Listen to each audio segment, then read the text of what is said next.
说吧，你和死者之间什么关系？可以给我一杯水吗？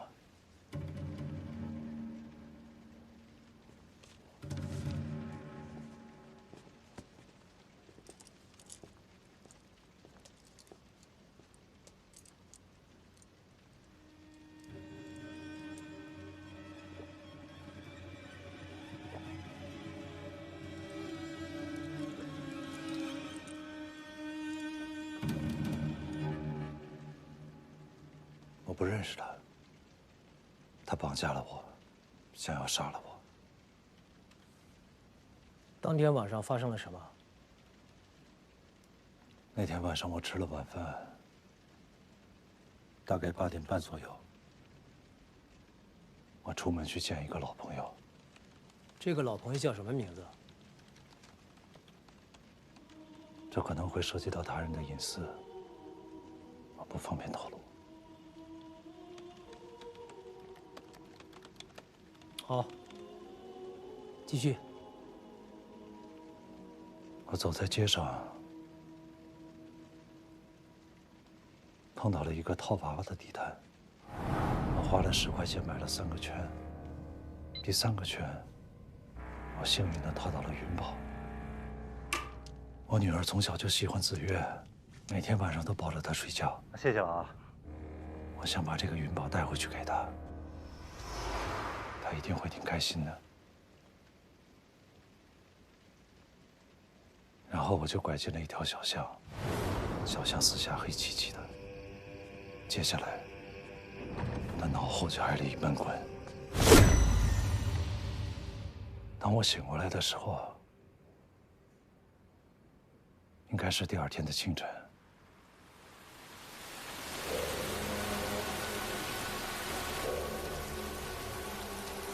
我就被绑在那里，一点儿也动不了。马洪山，段主任，你是谁？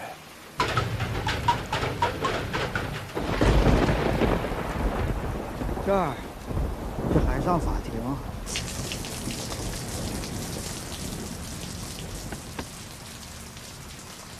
我是法官。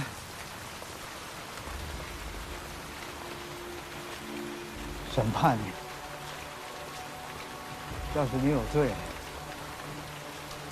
我就把你推下去。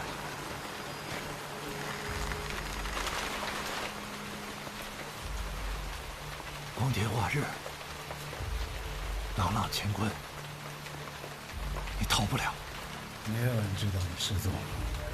今天早上8点，我本来应该出现在检察院的办公室，但是我没有。今天下午，我本来应该陪女儿到5岩3中去面试，但是我也没有。在这之前，我从来都没有迟到过。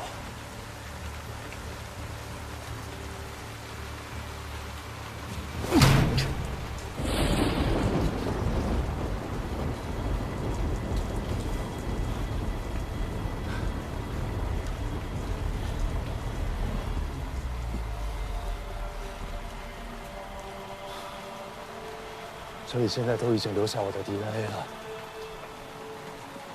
你现在有2个选择：第一，继续你现在的行为，无论你是选择转移，还是一辈子躲在这里，早晚都会被识破。但是你还有另外一个选择，你可以选择停止你的行为，放了我当做什么事情都没有发生。即便日后有人追究，我会和你一起编一个合情合理的故事。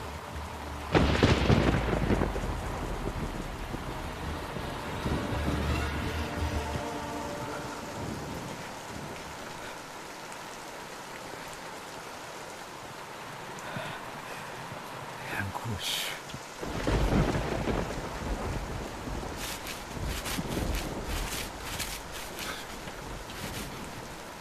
大家都听见了吧？这个人就是我们五岩市检察院第1检察部主任段洪山。看看大家都是怎么说你的。这个人说，这个贪官就应该杀了他。这个人说，法律只保护有钱人，不保护我们老百姓。你说的不对，法律是保护所有人的。放屁！你放屁！你告诉我你是谁？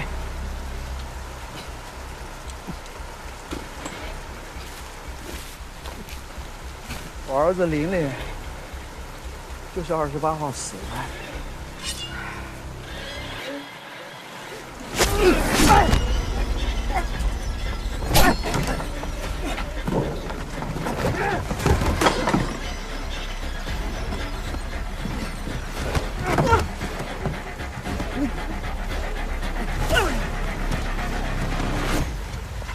你既然已经挣脱了手的，可以逃跑，可为什么要选择杀他？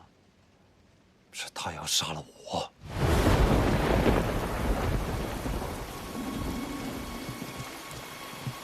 好啊！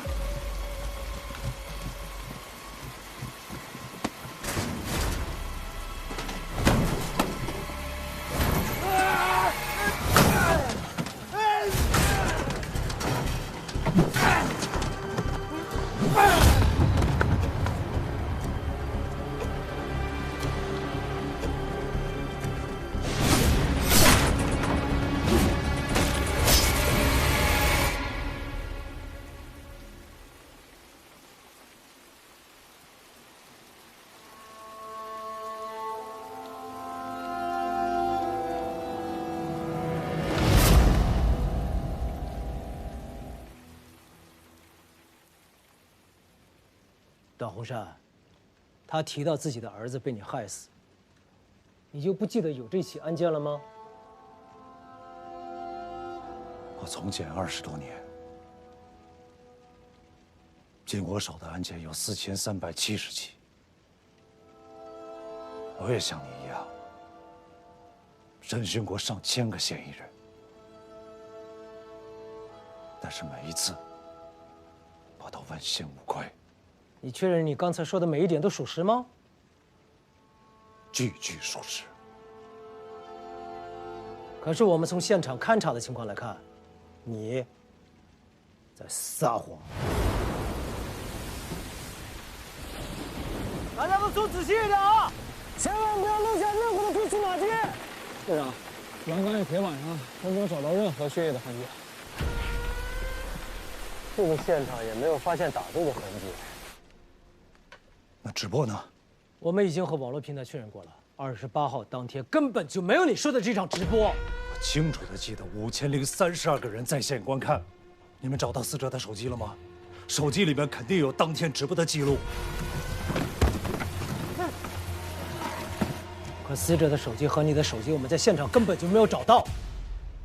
手机我们会继续打捞，但是你也很清楚，即便是打捞着了，在水里泡了这么长时间，恐怕也很难恢复。段洪山，你比我们任何人都清楚，继续隐瞒下去的话，你将面临什么样的结果？我是正当防卫。你好，我要提供线索。这个死者我认识他，他叫周德龙。14年前那个死掉的学生周林是他的儿子。目前咱们工作就到这儿了，剩下的就看检察院批不批捕了。哎，我之前从网上看到一句话，是说咱们公检法的，他们说每个案子就像一道菜，咱们公安是做菜的，检察院是送菜的。到了法院那边，是尝菜点评的。自己人查自己人，那么多老百姓监督着咱，咱们送上的这道菜，还真是一份烫手的山芋。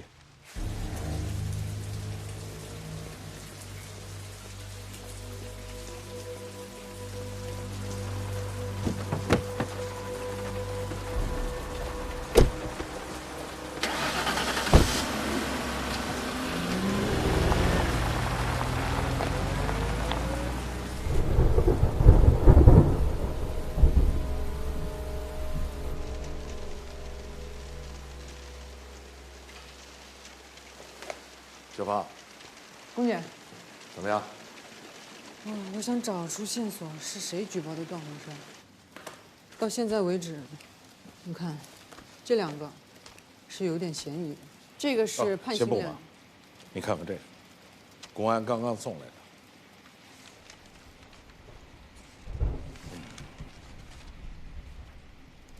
死者周德龙胸部刀刺伤，一刀就致命了。而且段宏山开口了，他以前一直不开口，怎么突然开口了？说是律师昨天去见了他一下，今天他就开口了。方副检察长，我们已经进行过指证，确定周德龙曾经在这儿租住过1年。如果还有什么需要，我们会全力配合。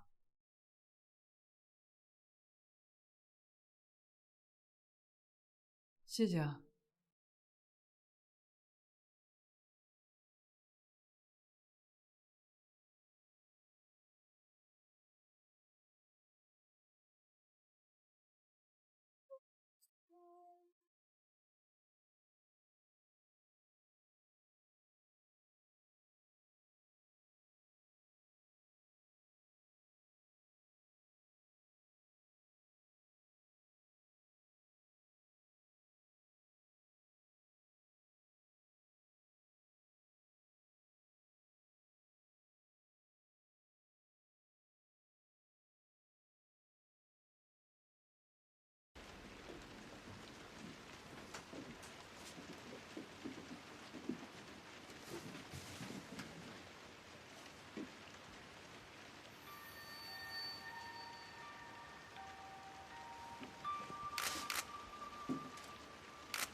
尊重尊重我。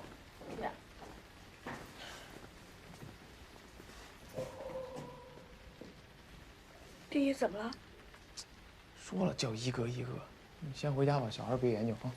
来，书包，我来研究研究。哎，你好，请问一下，这发生什么事儿了？执行公务，不要围观。第一，方副检察长。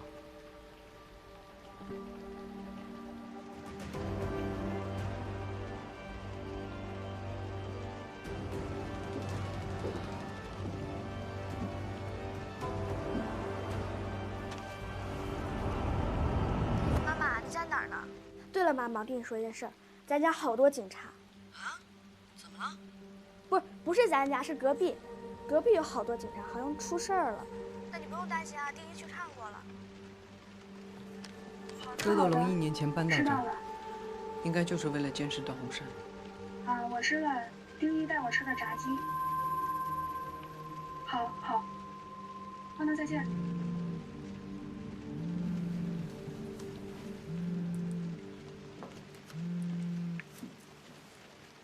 喂，龚姐。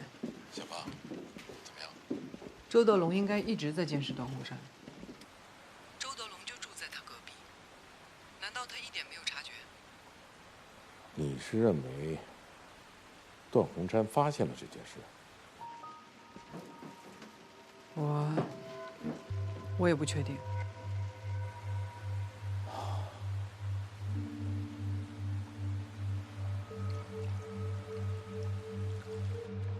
我们对比了死者和匿名举报信上的笔迹是一样的，可以确定写这封信的人就是死者周德龙。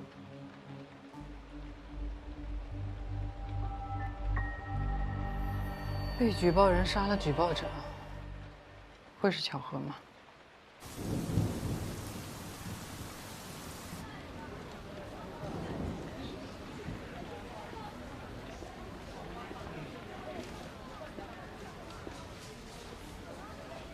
方副检察长，怎么回事啊？怎么来这么多人呀？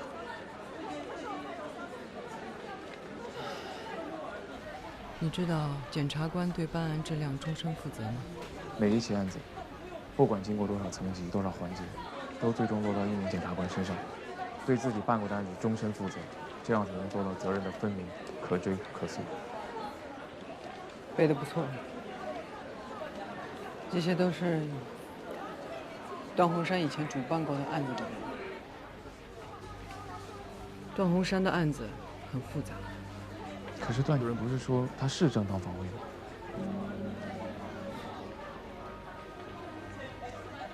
作为一个检察部主任，杀了举报自己的人，要用正当防卫脱罪，在老百姓眼里难度不大。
姓名：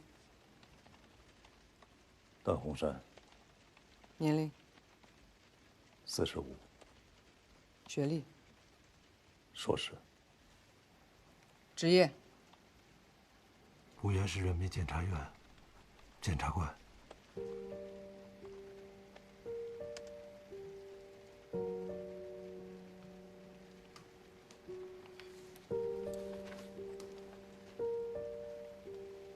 为什么一开始要保持沉默？每个嫌疑人就好像是一座迷宫，他们开口说的第一句话，就是这座迷宫的入口。之前在我提审的时候，我非常重视犯罪嫌疑人说的第一句话，因为那是最真实，也是最直观的感受。可是现在我坐在这里，我反而不知道第一句话该讲什么。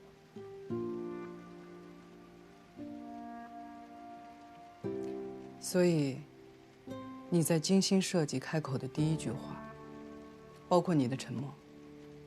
我既是这个迷宫，又是迷宫的入口。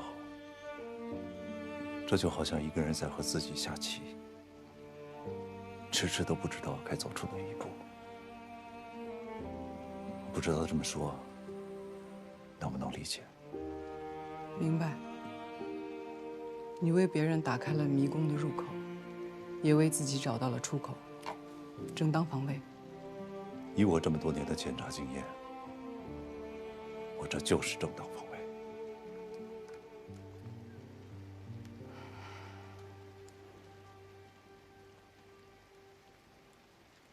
看来，这个案子在你心里已经复盘了很多遍了。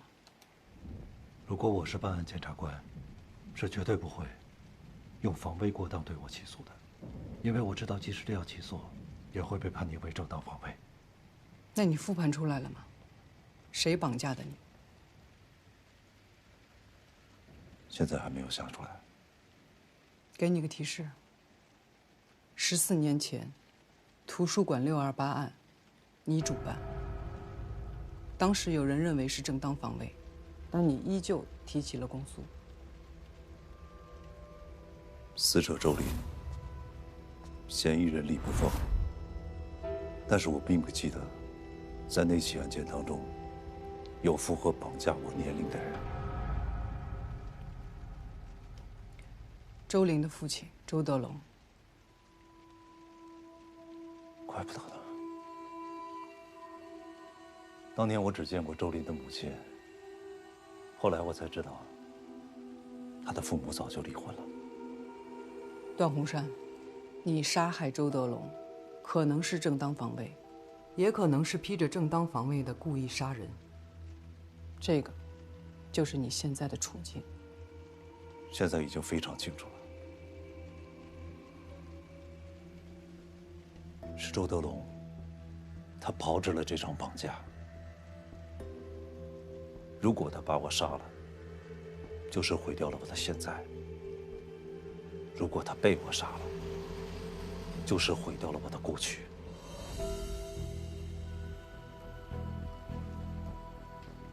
所以你们要想清楚，14年前的628案是一个支点，周德龙想要利用这个支点，撬动我之前所有已经尘埃落定的案件，来毁掉我的名誉，从而动摇公众对司法的信任。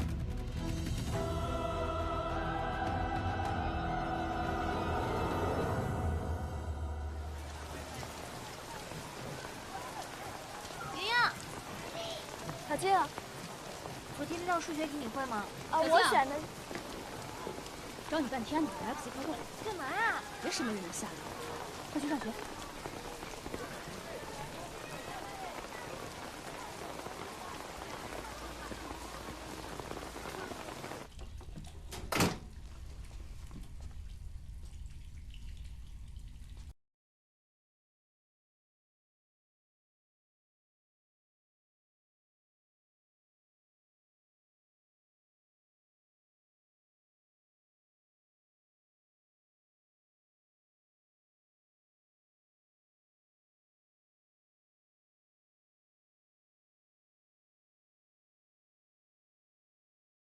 爸爸，是你吗？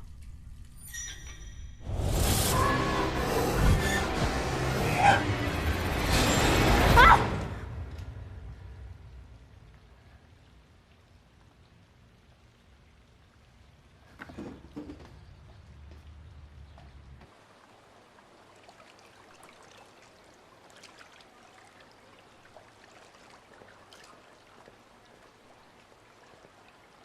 你怎么了？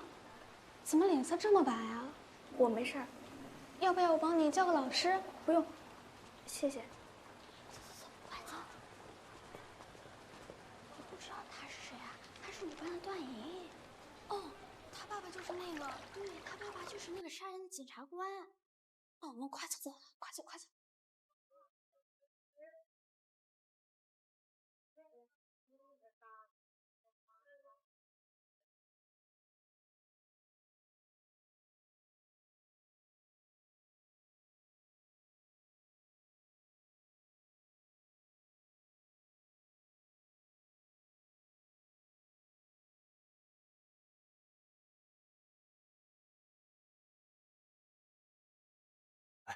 老周你还记得吧？不是上个月出去了吗？哎呀，我听说他有个读大学的闺女，在学校被同学欺负，休学了。真假的？真的，我骗你干嘛？我表哥跟他是邻居，今天上午来看我的时候跟我说的。哎，这就是他的命数。没错，谁让他是经过这儿的人呢？对吧？段宏山，到，律师要见你。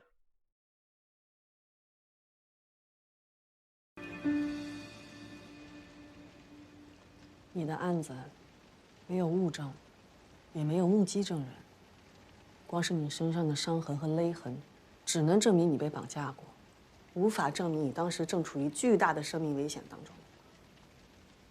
这个案子没那么简单。现在网络上很多人说你作为检察官犯了案子就应该严惩，万幸，也有很多人认为你就是正当防卫。关键在于检察院决定是否批捕你之前掌握先机。你的案子特殊，身份也特殊，所以检察院可能会进行很深入的调查。根据你的表述，我也认为你的行为属于正当防卫。你只要如实供述就可以了，懂吗？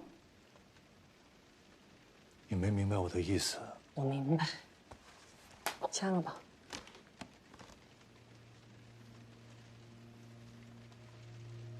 怎么又多了一份啊？另外一份是你的房产转让权，抚养权转让上的探视时间我改了，1个星期让你见女儿1次。这是为什么呀？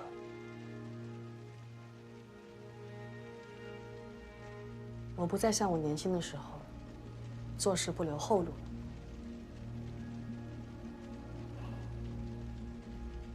我那套房子又老又破，不值钱。留给莹莹的，我当然全都要。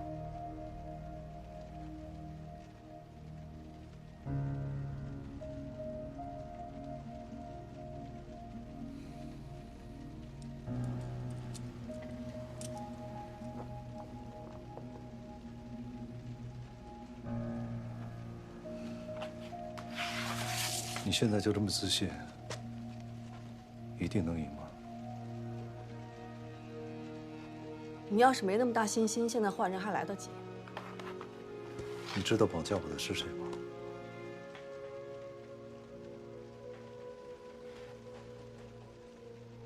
我不管他是谁，从你家到案发现场的距离，我就可以断定这不是偶然，是蓄谋已久的绑架。这个人处心积虑绑架你要干什么？他绑你的时候就应该想到，不是你死就是他死。他要干嘛？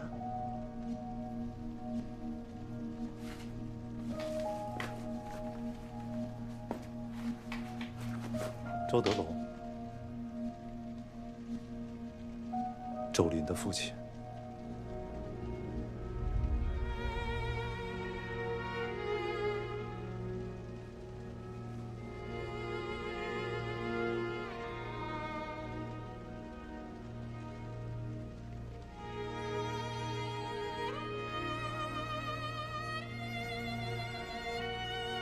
协议等你出来再签，我就当你答应了。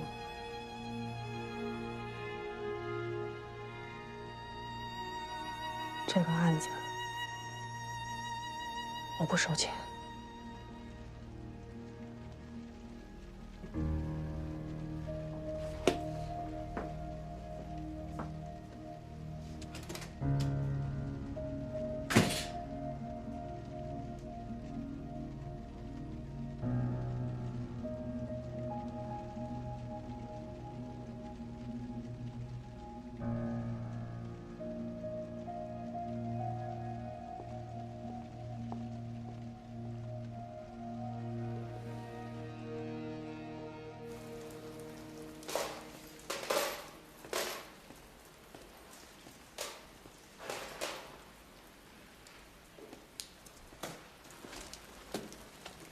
你方便吗？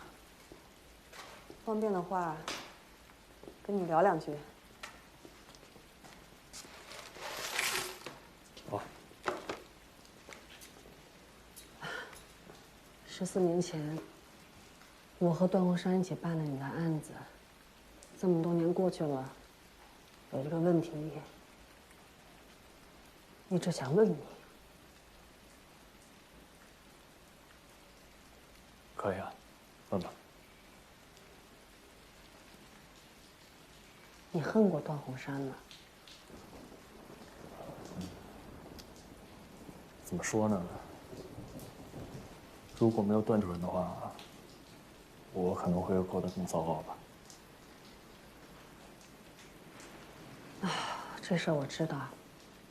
你出来以后，段洪山总是不遗余力的想帮你，那你觉得周玲的家人恨段洪山吗？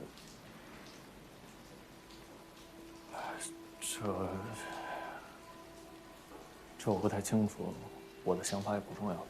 重要，因为绑架段洪山并且被段洪山反杀的人，就是周玲的父亲，周德龙。可是这很奇怪啊，他父亲应该更恨的是你，为什么要绑架段洪山？现在连命都没有，这逻辑上说不过去啊。他肯定是恨我。我出来以后，他有威胁过我。威胁过你？在哪儿？什么时候？有没有提到过段洪山？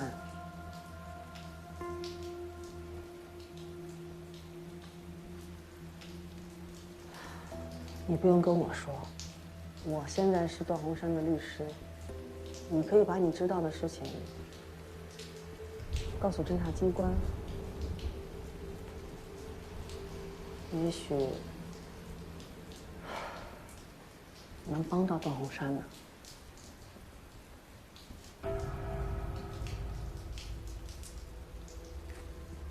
我打扰你了。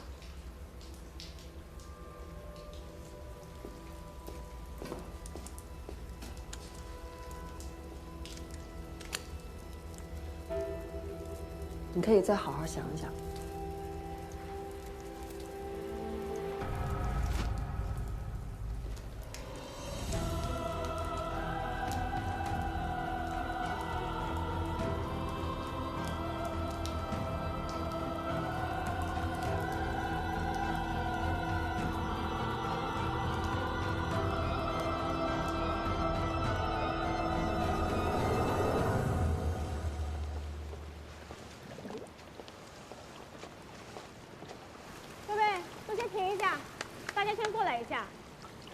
警察同志过来呢，有个事儿，希望大家能配合一下。是这样啊，我们正在东郊渔场的水底下寻找重要的物证，但是我们局里水性好的同事少，水底下情况环境又比较复杂，所以呢，想拜托各位能协助一下我们工作。放心吧，警察同志，这几位都是这儿水性最好的潜水员，肯定没问题的。那个警察同志，这几天的雨就没停过，现在下水的话，会不会有点太危险了？我来吧。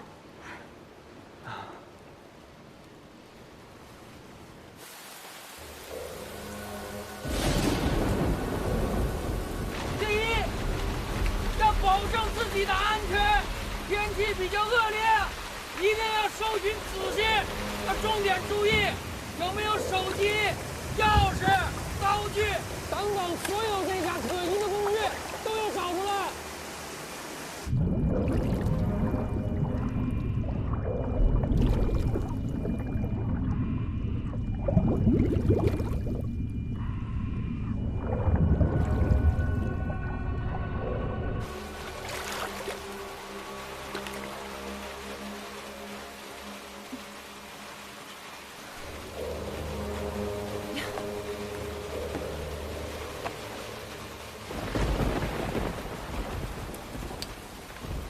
同志，你这有什么发现没有？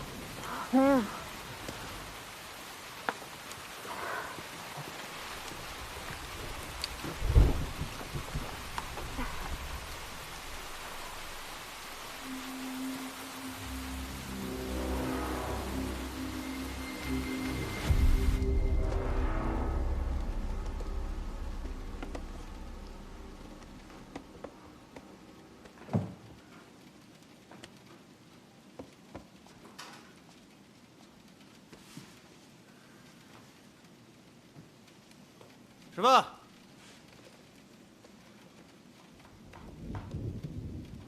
这是南监103号房，目前关押人数是10人。所有人起立，向左向右转。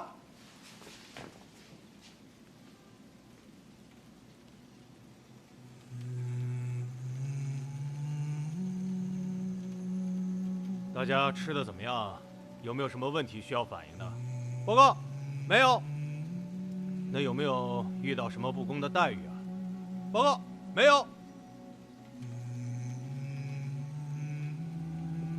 坐下吃饭。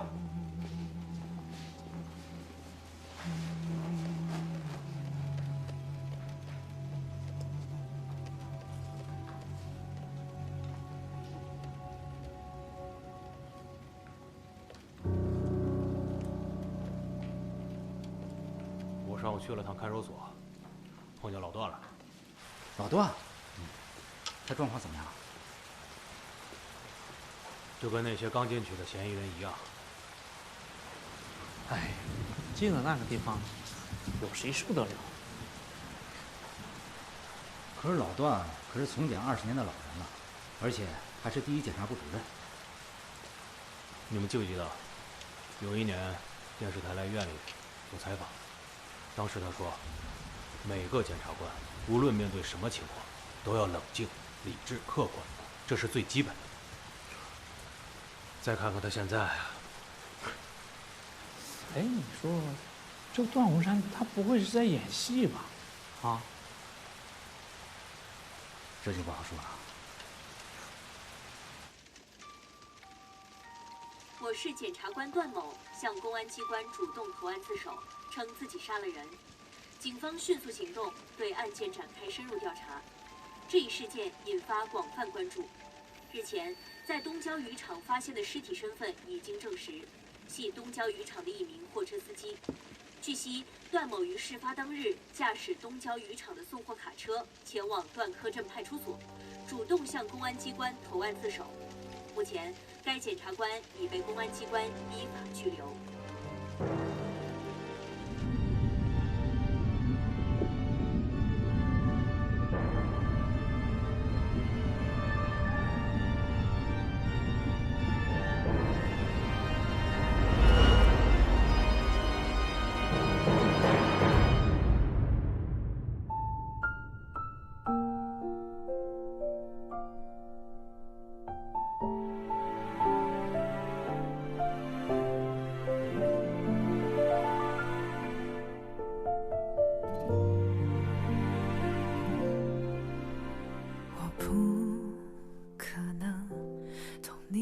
伤痛，虽不知道如何安慰，但陪伴或许有用。只愿此刻风和时间能带走你的迷雾，我依然在你左右，像星光守着夜空。曾想靠近，怕太过用力，让你更难平静，不去打扰你的沉默，只静静守候。